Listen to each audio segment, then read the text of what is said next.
اما بعد فاعوذ باللہ من الشیطان الرجیم بسم اللہ الرحمن الرحیم وما ارسلناک الا رحمتا للعالمین صدق اللہ العظیم وصدق رسولہ النبی الکریم الامین ان اللہ وملائکتہ یصلون علی النبی یا ایہا الذین آمنوا صلوا علیہ وسلموا تسلیما اللہم صلی علی سیدنا و مولانا محمد وعلی آل سیدنا و مولانا محمد وبارک وسلم وصلی علیہ الصلاۃ والسلام علیک یا رسول اللہ وعلی آلک و صحابک یا حبیب اللہ۔ تمام تعریفیں اللہ تبارک و تعالیٰ کے لیے جو خالق کائنات بھی ہے، مالک ششجہات بھی، جو احد بھی ہے، صمد بھی ہے، جس کی شان لم یلد بھی ہے ولم یولد بھی۔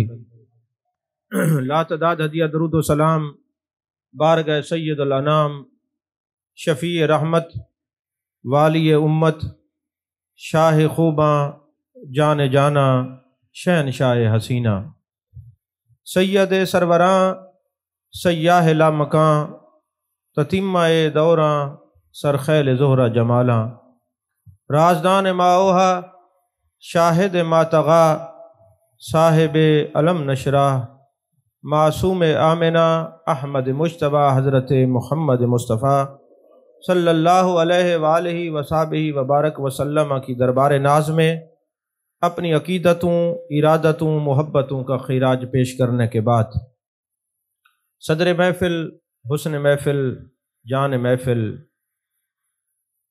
پیر طریقت، راہبر شریعت حضور صاحبزادہ قاری ناصر میاں صاحب دامہ اقبالہ اور جملہ علماء کرام، صاحبزادگان حضرات اور عاشقان مصطفیٰ صلی اللہ علیہ وسلم، آج اس تقریب کے اندر محبوب علیہ السلام کا ذکر کرنے کا اور سننے کا شرف حاصل ہو رہا ہے۔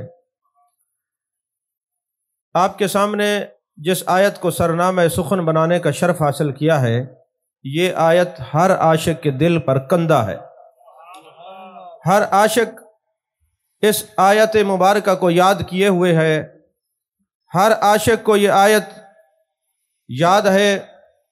عزیزان محترم، یہ دیوانے، یہ مستانے، یہ پروانے، جان کائنات، جان عالم مصطفیٰ، جان رحمت صلی اللہ علیہ وسلم سے محبت رکھنے والے عشاق کا ہجوم ہے۔ اور میں ایک بات کہا کرتا ہوں کہ میرے آقا کے غلاموں کو پہچاننا اتنا مشکل نہیں ہے۔ ان کے چہرے بھی بتا دیتے ہیں یہ عاشق ہیں، ان کے پیرے بھی بتا دیتے ہیں یہ عاشق ہیں۔ اور میں یہ خود نہیں کہہ رہا، حضرت امام باقر رضی اللہ تعالیٰ عنہ، جو حضرت امام زین العابدین رضی اللہ تعالیٰ عنہ کے لخت جگر ہیں، ان کے پاس ایک شخص آتا ہے اور سائل بن کے سوال کرتا ہے، حضور والا ہمارے علاقے میں ایک شخص ہے، وہ کہتا ہے میرے پاس جان کائنات، جان عالم مصطفیٰ، جان رحمت صلی اللہ علیہ وسلم کے منہ مبارک ہیں، حضور والا ہم یہ جاننا چاہتے ہیں یہ اصلی ہیں، نقلی تو نہیں ہیں؟ تو حضرت امام باقر رضی اللہ تعالیٰ عنہ نے کیا ارشاد فرمایا محبوب کی طرف جو منسوب چیزیں ہوتی ہیں، اصلی اور نقلی کو پہچاننا اتنا مشکل نہیں ہے۔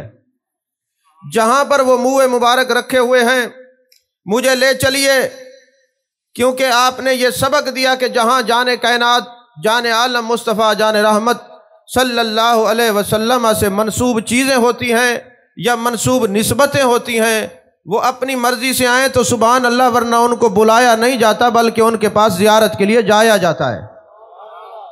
تو فرمایا مجھے لے چلیے، میں تمہیں دیکھ کے بتاتا ہوں یہ اصلی ہیں یا منسوب ہیں۔ تو حضرت امام باقر رضی اللہ تعالیٰ عنہ، خاندان نبوت کے عظیم فرد، عظیم سپوت، حضرت امام حسین پاک رضی اللہ تعالیٰ عنہ کے پوتے، حضرت امام زین العابدین رضی اللہ تعالیٰ عنہ کے لخت جگر، آپ تشریف لے جاتے ہیں۔ فرماتے وہ منہ مبارک جب سامنے رکھے گئے تو حضرت امام باقر رضی اللہ تعالیٰ عنہ نے پڑھنا شروع کر دیا، الصلاۃ والسلام علیک یا رسول اللہ، الصلاۃ والسلام علیک یا حبیب اللہ،